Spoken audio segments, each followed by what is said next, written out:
Hey gang, welcome back to the Ashland Fly Shop Fishing Report for the first week of February 2021, bringing you the good, the bad, and the non-existent. All right, let's get right into this. All right, we're going to start with the Rogue, Upper Rogue River, our backyard, our neck of the woods here. And yeah, not a lot to really touch base on about the Upper Rogue. We're still kind of working our way toward our kind of peak season on the Upper Rogue, which is really that, kind of March even into the first part of April window. So not too much to report there. Good customer of ours did get a nice fish this week, but other than that, not hearing of a lot of people fishing out there. People are starting to fish a little bit more, especially the last week and a half.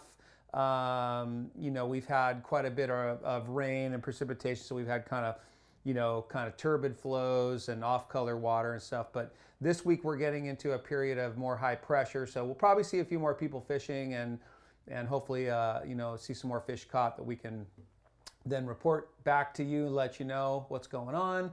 But not a lot of people fishing this last week, not a lot of fish caught in the Upper Rogue, but pretty common for this time of year. Very few fish reported into the hatchery, but looking for something to do. The flows are low, the river's clear, moderately clear, good steelhead water. So if you want to go out, try to swing one up or nymph one up, spend a day. This next week looks like it could be really nice, so be a good idea to do there. Again, we'll mention the trout fishing in the upper river, very upper river, around the hatchery area down to Casey Park. A lot of people like to kind of trout fish up there this time of year, and that can be a pretty good bet. So something to do up there. We'll go right to the holy water, kind of same. Not a lot of feedback on the holy water. Did have one report going back about a week and a half. Guy checks in with us every, when he goes up there fishing. He had a pretty good day on nymphs. So if you're heading up there fishing small nymphs, little zebra midges, little midges, things like that, is still going to be the order of the day up there, I think, for nymphing. When you can kind of get to those fish, they're going to be pretty lethargic, very, very cold flows up there this time of year. Possible blueing olive hatches here and there. We start to see those kind of peter out as the season goes on. Those flies just kind of get smaller and smaller and smaller, it seems like. So you definitely want to be up there with your 18s and 20s if you're looking for dry fly activity at the holy water. But the flows are nice and low, easy to get around. We really enjoy trout spay fishing up there, fishing streamers. It's going to be tough this time of year. The fish are going to be really hard pressed to move to something, although we have seen some really nice big fish caught in the winter up there. So you can give it a try, but you kind of want to be armed with a bunch of stuff at the holy water. But my pick would be nymphing with some really small stuff under an indicator up there. So good luck to you.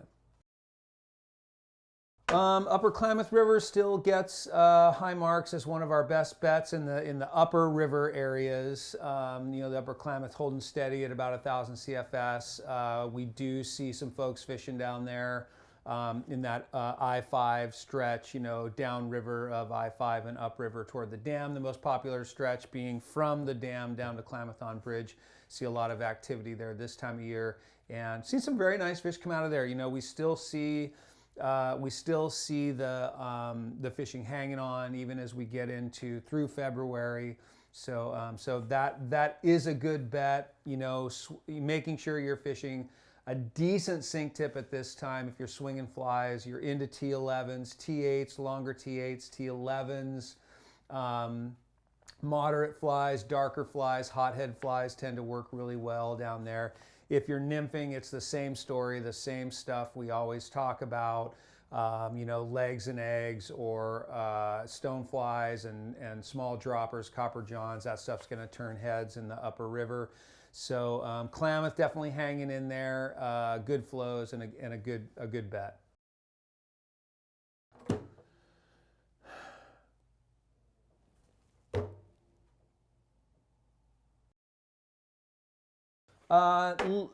Continuing into Northern California, man, I don't have a lot of information. You could just cut and paste from our last video Northern California stuff. Really haven't heard much, but the places to look at are always going to be the lower Sac this time of year.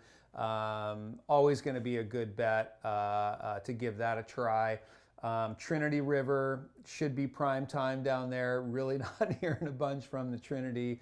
Upper Sacramento, I did see a couple little sneaky posts this last week and a half that looks like there's maybe some decent fishing happening on the Upper Sacramento. We love fishing down there this time of year. You get good weather, as I've mentioned in here before in the report, but it can be a lot of fun winter fishing down there. But go make a report on any of those places this time of year.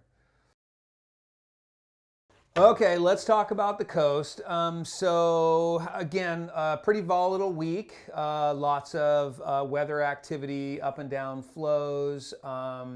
But this coming week should settle out pretty quickly. We are talking about the Super Bowl weekend, so could be a decent weekend to be out there. You could see a bunch of people siphoned off for the big game. So you could get some decent solitude and some decent conditions out there. So I think the coast could be a pretty good bet for the next few days, and then we'll see it, kind of get pretty low as we go into next week as the weather, we're getting into a little bit of high pressure before the following weekend. When we start to see some rains and stuff return. But this will be a nice little window here. But yeah, the coastal fishing could be good. Definitely fish numbers. We're still struggling with fish numbers. We're not seeing good numbers of fish out there. We're hearing a lot about that. We have seen some very, very large fish for this year. I think we're into kind of a larger fish cycle out there. So maybe a continuation of the last few years of low fish numbers, but some pretty high quality fish we've seen. So if your number's up, good luck out there. It's a grind, but it can be worth it. So do your best, be courteous, be conscientious, and enjoy yourself. That's what we got for you for this week. Short and sweet. Happy Super Bowl Sunday. Hope your team wins. And other than that, we appreciate you tuning in. Smash that subscribe button. We really appreciate you following along with us here at the Ashland Fly Shop. And we'll see you next time.